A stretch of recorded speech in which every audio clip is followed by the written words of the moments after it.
জীবনের সর্বশেষ যে কাজটা কথাটা বলেছিলেন সেটা ছিল কি? নামাজ। ইন্তেকালের 5 দিন আগে প্রচন্ড জ্বর হলো, মাথায় যন্ত্রণা হলো, বারবার বেহুশ হয়ে পড়েন।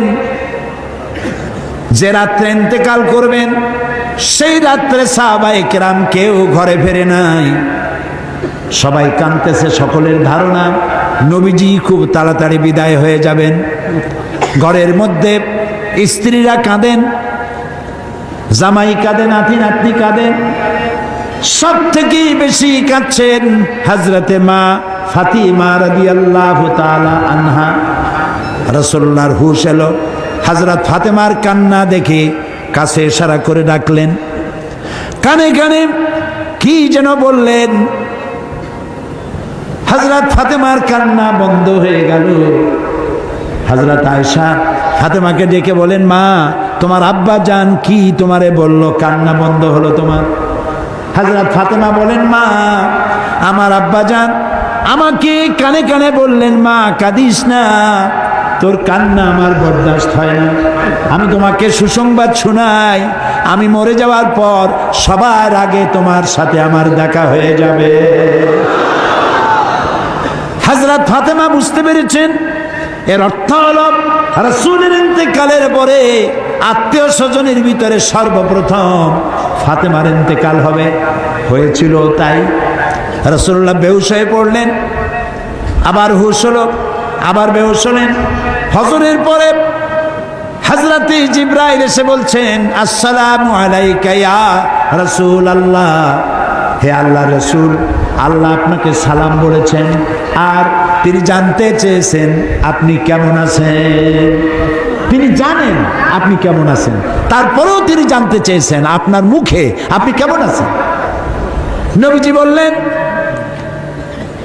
আমি বড়ই কষ্টের ভিতরে আছি, অসুস্থ আছি।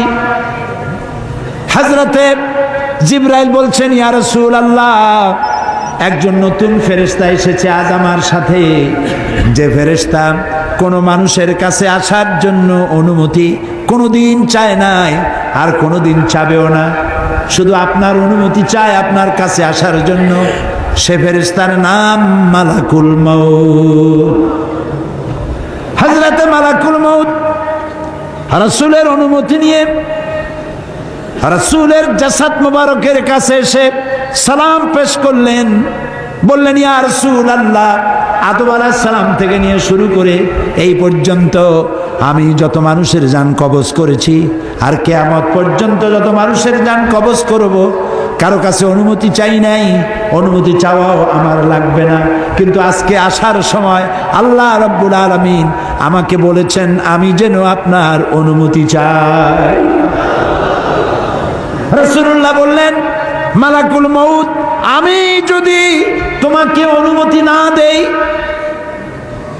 হযরতে মালাকুল মউত বলেন, ইয়া রাসূলুল্লাহ, আল্লাহ তাআলা বলেছেন অনুমতি যদি না পাও ফিরে এসো। আল্লাহু আকবার, আল্লাহু আকবার। হযরতে জিবরাইল বলেন, ইয়া রাসূলুল্লাহ, আল্লাহ রাব্বুল আলামিন আপনার সঙ্গে দিদারের ইন্তজার করতেছেন। নবী বললেন, মালাকুল মউত, তুমি তোমার কাজ শুরু করতে পারো। মালাকুল মউত যখন জান কবজ করতে যাবে, রাসূলুল্লাহ বললেন, আয়েশা একটু কাছে আসো। ওই যে সোনা ছিল কয়েক টুকরা, সোনাগুলোর খবর কি? 6 টুকরা, ছোট্ট ছোট্ট 6টা টুকরা সোনা ছিল, সোনাগুলো কই? হযরত আয়েশা বলেন, আমি তার যত্ন করে রেখেছি। নবীজি বলছেন, এক্ষুনি স্বর্ণ টুকরাগুলি সদকা করে দাও। আমি মুহাম্মদ সাল্লাল্লাহু আলাইহি সাল্লাম আল্লাহর দরবারে এই অবস্থায় উপনীত হতে চাই না যে মুহাম্মদের ঘরের ভিতরে সোনা আছে। হযরত ওমর রাদিয়াল্লাহু তাআলা আনহু রাসূলের সঙ্গে দেখা করতে গেছিলেন একদিন। ঘরে মা আয়েশা ছিলেন না। হযরত ওমর সালাম দিয়ে ঘরের মধ্যে ঢুকে দাঁড়ায় দাঁড়ায় কাঁদতেছেন, বাচ্চা শিশুর মতো ডুকরে ডুকরে কাঁদছে। রাসূলুল্লাহ জিজ্ঞেস করছেন, ওমর কান্দো কেন? হযরত ওমর বলছেন, আমি বিশ্বনবীর ঘর দেখতেছি, ছোট্ট একটা ঘর, এক কোনায় একটা সরাহি পানি রাখার পাত্র কাইতে হয়ে পড়ে আছে, একটা গ্লাস কাইতে হয়ে পড়ে আছে, আর এক কোনায় 1 কেজি কি আধা কেজি জব পড়ে আছে, আর রাসূল শুয়ে আছেন দড়ি দিয়া বুনানো একটা খাটিয়ার উপরে, চাদর নাই, বালিশ নাই, হাত মোবারক মাথার তলে দিয়ে শুয়ে আছে, পিঠ মোবারকে দড়ির দাগ কেটে আছে। হযরত ওমর বলছেন, ইয়া রাসূলুল্লাহ, আমি তো বরদাস্ত করতে পারছি না,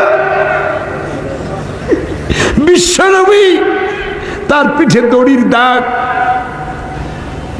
পানির পাত্র কাইত হয়ে পড়ে আছে, খাট নাই, বালিশ নাই, আপনি আমাকে অনুমতি দেন, আমি আপনার জন্য একটা তোষক বানাই নিয়ে আসি।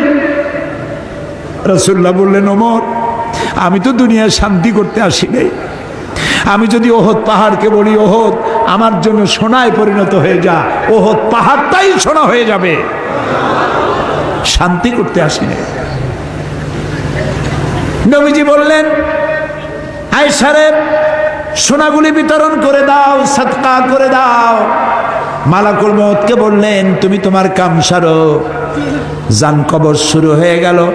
নবীজি জীবনের শেষ কথা মুখ থেকে উচ্চারিত হলো, আসসালাত আসসালাত ওয়া মা মালাকাত আইমানুকুম, ও আমার উম্মতেরা, নামাজ নামাজ।